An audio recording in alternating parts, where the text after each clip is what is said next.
Hello everyone, welcome to Students Point. This is 21st of January and we are going to see all of the important questions for the day. So pay your attention till the end. और videos की updates और PDF पाने के लिए आप हमें Telegram पे join कर सकते हैं by writing the channels name students point. आप हमें इंस्टाग्राम पे भी फॉलो कर सकते हैं by writing the user name the students point. और वीडियो अगर आपको अच्छी लगे तो वीडियो को लाइक एंड शेयर करना ना भूलें, साथ ही चैनल को सब्सक्राइब करना एंड बेल आइकन दबाना बहुत ही ज़रूरी है to receive the notification of all the latest important videos. तो शुरू करते हैं, लेकिन सबसे पहले है question for the day which everyone has to answer in the comment section. The question is Desert Knight 21 is a bilateral exercise between India and which country. तो Desert Knight 21 India और किस कंट्री के बीच एक bilateral exercise है। Let's begin the first question. Recently the foundation stone for a science city has been laid in which state. तो एक science city का फाउंडेशन स्टोन ले किया गया है इन असम। सो ये A is the right answer. This will come up at Tepesia in outskirts of Guwahati in Assam and the foundation stone of the city was laid down by Assam chief minister Sarbananda Sonowal. Next question, mount Semeru, ये हाल ही में news में था, ये कहाँ situated है। तो Mount Semeru Indonesia में situated है। याद रखें कुछ दिन पहले हमने देखा था माउंट सार्प। माउंट सार्प कहाँ लोकेटेड है ये आप सभी को बताना है कमेंट सेक्शन में। This is very important, we have already discussed about Mount Sharp. Let me know in the comment section where this mountain is located, but here Mount Semeru is located in Indonesia. So here A is the right answer. क्यों ये news में था? It was in news because it has recently erupted pouring an estimated up to 5.6 kilometre. तो इसके जो ऐस निकले volcanic eruption के कारण वो 5.6 किलोमीटर ऊपर चले गए into the sky above the Java island, and Java island which is country's most densely populated island. So Meru का मतलब क्या होता है? This also known as the great mountain and it is the highest volcano in Java. So एक और question निकला, which is the most densely populated island in Indonesia? It is Java. Which is the most or which is the highest volcano on Java? So it is Mount Semeru. It is also one of the most active and Indonesia's one of the most popular tourist hiking destinations. If you are preparing for UPSC or state PCS for this year 2021, then you can enroll into our batch. The fee for this batch is just rupees 2499. You can even choose to pay the fee in 2 installments, half of the price now and half of the price after 1 month. And after subscription to this course, you have to send your confirmation here at pointstudent2020@gmail.com. The link for subscription have been provided below in the comment section at the top as well as in the description box of the video. Many students have already enrolled into this course, so don't hesitate. Do enroll. The price has been reduced to a very pocket friendly, so do go there and do enroll as soon as possible. Next question now, which state government has renamed dragon fruit as kamalam? So this kamalam is named, actually it was a dragon fruit, you can see here in the picture, and now इस dragon fruit का नाम बदल कर दिया गया है कमलम। तो ये किया गया है by Gujarat government. So here B is right answer. Gujarat के चीफ मिनिस्टर ने इस फ्रूट का नाम बदल दिया है because of the shape of the fruit. The minister has said that the outer shape of this dragon fruit is similar to lotus. देखिए पहले इसे ड्रैगन फ्रूट बोला गया था बिकॉज ऑफ इट्स ये वाला जो ऐसे थॉर्न जैसे निकले हुए हैं, तो ड्रैगन जैसा ही अपीयर होता है, लेकिन नाउ उनका कहना है कि ये लोटस जैसा अपीयर हो रहा है, इसलिए it will be called as Kamalam. Kamalam Sanskrit word है कमल। कमल किसको कहते हैं? Kamal is a word for lotus, right? Okay, next question now, consider the following statements about international solar alliance ISA। तो इंटरनेशनल सोलर अलायंस क्या है? Let's see. International solar alliance एक अलायंस है that was initiated by India in the year 2015। ये तो statement सही है। और the alliance was inaugurated in the year 2016 by French president François Hollande and prime minister Narendra Modi. ये स्टेटमेंट भी सही है। तो on the sidelines of Paris agreement ये डिस्कशन शुरू हुआ था 2015 में और इसे इनिशिएट किया गया था 2016 में फ्रांस के प्रेसिडेंट और इंडिया के प्राइम मिनिस्टर दोनों मिलकर किए थे इसको। तो यहाँ पे सी है सही answer.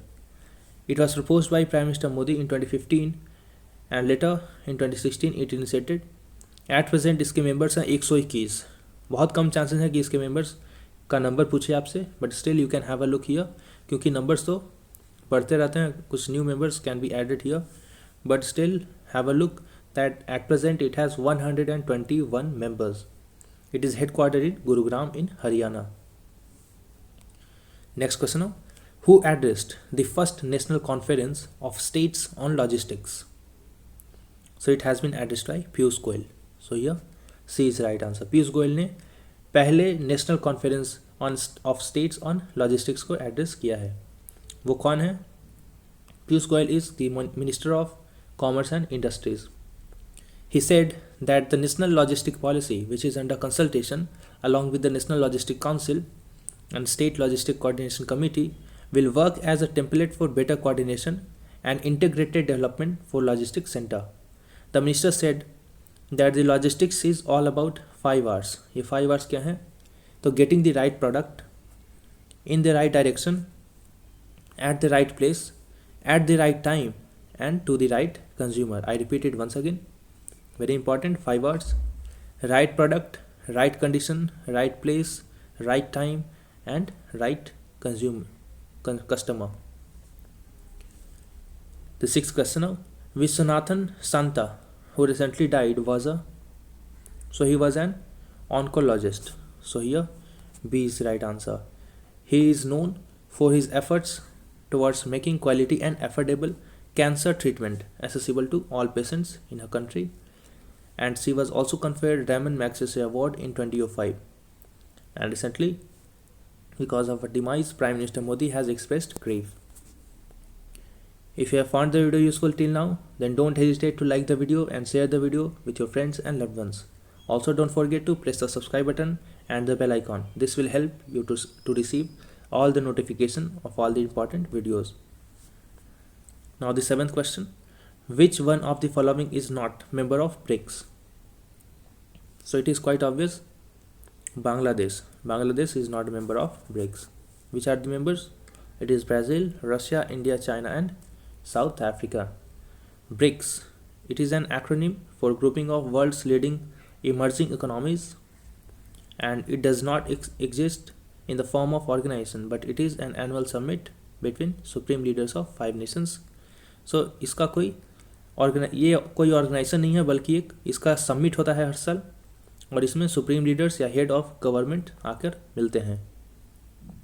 The chairmanship of the forum is rotated annually among the members in accordance with the acronym. तो अगर एक बार ब्राज़ील में हुआ है समिट, तो next year it will be held in Russia, और एक बार अगर रसिया में हुआ है तो next year it will be held in India. India में अगर समिट हुआ है तो next summit will be hosted by China, and if this summit has been hosted by China, तो next will be hosted by South Africa. तो अगर आपको पिछले साल का भी याद हो तो you can easily identify the summit of next year. Okay.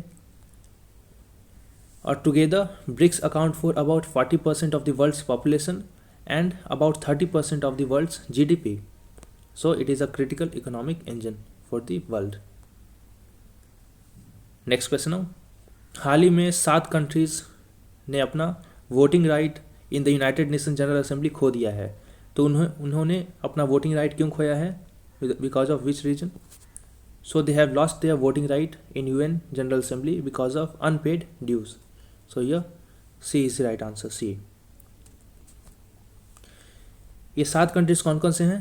तो Iran, Libya, Niger, Congo Brazil, South Sudan, the Central African Republic and the Zimbabwe.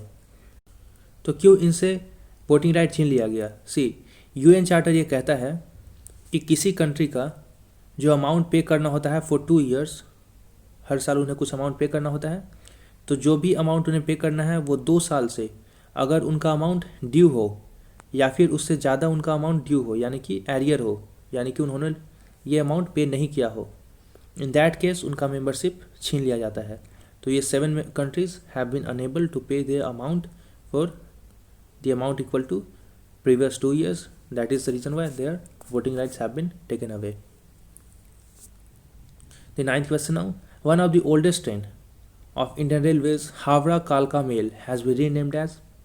तो हावड़ा कालका मेल रेल को अब रीनेम कर दिया गया है एज नेताजी एक्सप्रेस. नेताजी सुभाष चंद्र बोस जी के नाम पे रखा गया है ये. So here C is the right answer.